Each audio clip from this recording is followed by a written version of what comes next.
antes da primeira estrela brilhar, antes da Terra existir, havia apenas a voz de Deus. E dessa voz nasceu o universo. Seja muito bem-vindo ao canal O Testamento Vivo. Aqui, as Escrituras ganham vida diante dos seus olhos. Neste episódio, viajaremos ao início de tudo. A criação, o Éden, a queda, o dilúvio, o começo da humanidade. Descubra como Deus formou o mundo, como o propósito humano nasceu e como o plano divino começou a se revelar desde os primeiros dias. Prepare-se para testemunhar a Bíblia como você nunca viu antes.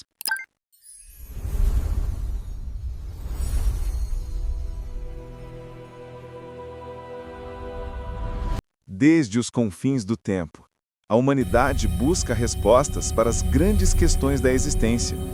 De onde viemos? Qual o nosso propósito? Existe um Criador? Hoje, vamos mergulhar nas páginas sagradas de Gênesis, explorando seus pontos mais inspiradores e as lições atemporais que continuam a moldar nossa compreensão de Deus, da humanidade e do nosso lugar no cosmos. A criação, o poder da palavra. A criação é um elemento fundamental no plano de salvação de Deus. Por meio dela, cada um de nós pôde vir a este mundo, receber um corpo físico e usar o livre-arbítrio que nos foi concedido. No concílio pré-mortal, foi feita a seguinte declaração: desceremos, pois há espaço lá, e tomaremos destes materiais e faremos uma terra onde estes possam habitar.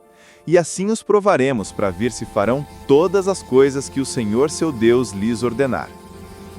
Gênesis começa com a mais grandiosa das declarações. No princípio, Deus criou os céus e a terra. Com apenas sua palavra, o caos deu lugar à ordem, a escuridão à luz e o vazio à plenitude. Cada dia da criação é um testemunho do poder ilimitado e da sabedoria inescrutável de Deus. Ele não apenas criou, mas o fez com propósito e perfeição, culminando na obra-prima de sua criação, o ser humano. Criou Deus o homem à sua imagem, a imagem de Deus o criou, homem e mulher os criou. E você? Já parou para pensar o que significa sermos criados à imagem de Deus? Fomos feitos à imagem do Criador, dotados de intelecto, emoções e vontade, com a capacidade de amar, criar e ter comunhão com Ele. Imagine viver em um lugar perfeito, cheio de abundância e paz, em plena comunhão com Deus. Esse era o Jardim do Éden. Mas a harmonia foi quebrada. A tentação da serpente e a desobediência de Adão e Eva trouxeram além do pecado ao mundo consciência ao homem e à mulher, tornando assim como Deus, ao saber diferenciar entre o certo e o que é errado, deixando o seu estado de inocência, podendo assim progredir e gerar filhos. Porém, a sua transgressão lhes acarretou em uma triste consequência. Porquanto todos pecaram e destituídos estão da glória de Deus.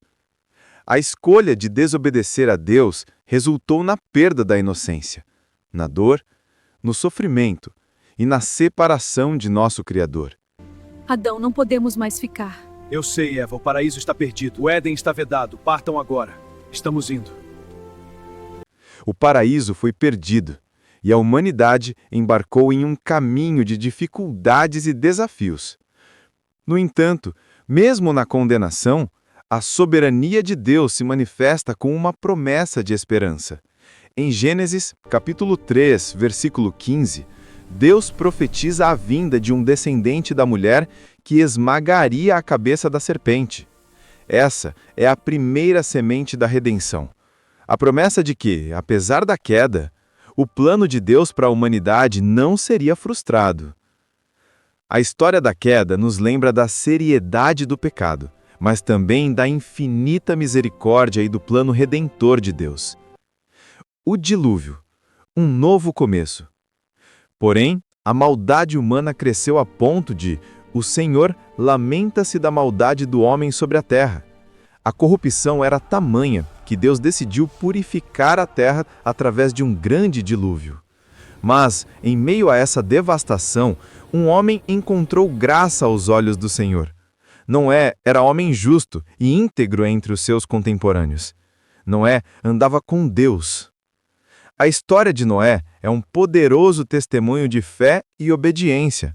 Ele construiu a arca, seguindo as instruções divinas, e através dela, Deus preservou a vida e estabeleceu uma nova aliança com a humanidade.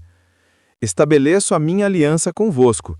Nunca mais será exterminada toda a carne pelas águas do dilúvio, e não haverá mais dilúvio para destruir a terra.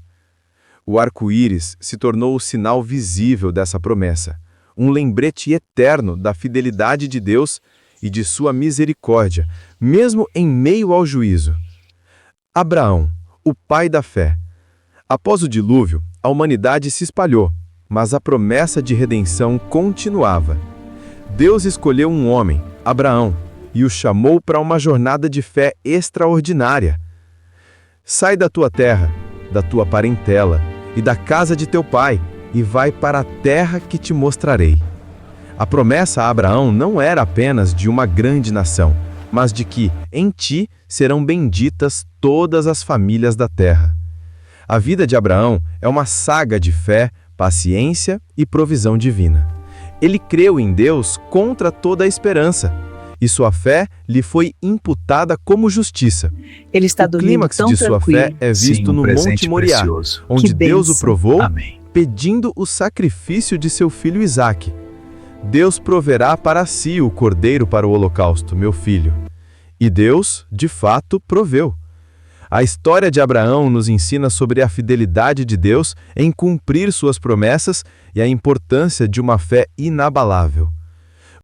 O que você faria no lugar de Abraão diante de uma prova tão grande? José, a soberania de Deus em meio à adversidade. A história de José, filho de Jacó, é um dos relatos mais comoventes e inspiradores de Gênesis. Vendido como escravo por seus irmãos, injustamente aprisionado, José enfrentou adversidades inimagináveis. No entanto, em cada etapa de sua jornada, a mão soberana de Deus estava sobre ele. Faraó, as 7 vacas gordas são 7 anos de fartura. As espigas de trigo confirmam, vem a abundância, mas depois a escassez. O Senhor estava com José, e ele tornou-se um homem próspero. A capacidade de José de interpretar sonhos o levou da prisão ao palácio, Repito, tornando a porta o administrativa está governador do aberta. Egito Este decreto e garante a salvador ordem e a de sua prosperidade família do reino. e de Obedeçam. muitas nações da fome. Recolham o grão com cuidado, não desperdicem nada. Sim, senhor, os silos estão quase cheios. Ótimo, continuem o trabalho. O reencontro com seus irmãos é um momento de profunda emoção e perdão, onde José declara uma das verdades mais poderosas da Bíblia. Vós bem intentastes mal contra mim, porém Deus o tornou em bem, para fazer como se vê neste dia, para conservar em vida um povo grande. A vida de José é um testemunho vívido da soberania de Deus, que pode transformar o mal em bem e usar as circunstâncias mais difíceis para cumprir seus propósitos. Conclusão: o livro de Gênesis é muito mais do que uma coleção de histórias antigas. É a fundação da nossa fé, a revelação do caráter de Deus e o mapa para entender a jornada humana. Ele nos mostra um Deus criador, redentor e soberano, que está ativamente envolvido na história da sua criação. Desde a majestade da criação até a providência na vida de José, Gênesis nos convida a trabalhar em um Deus que tem um plano perfeito, Glória ao Pai e mesmo ao quando Filho. não conseguimos Amém. enxergar. Que a paz esteja convosco. É tão lindo aqui. Que essas verdades eternas de Gênesis inspirem você a buscar um relacionamento mais profundo com o Criador, a confiar em sua soberania em todas as circunstâncias e a viver uma vida que reflita a imagem para a qual você foi criado.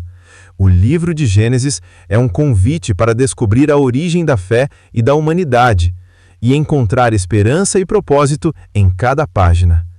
Que essa jornada inspire sua própria fé e o leve a uma compreensão mais profunda do amor e do poder de Deus. Em nome de Jesus Cristo, amém. Se este vídeo te abençoou, inscreva-se no canal, curta e compartilhe para que mais pessoas conheçam essas verdades. Agora é a sua vez. Preparei um quiz para ver o quanto você aprendeu com o vídeo. As perguntas estão fixadas nos comentários aqui embaixo. Responda e veja quem acerta mais.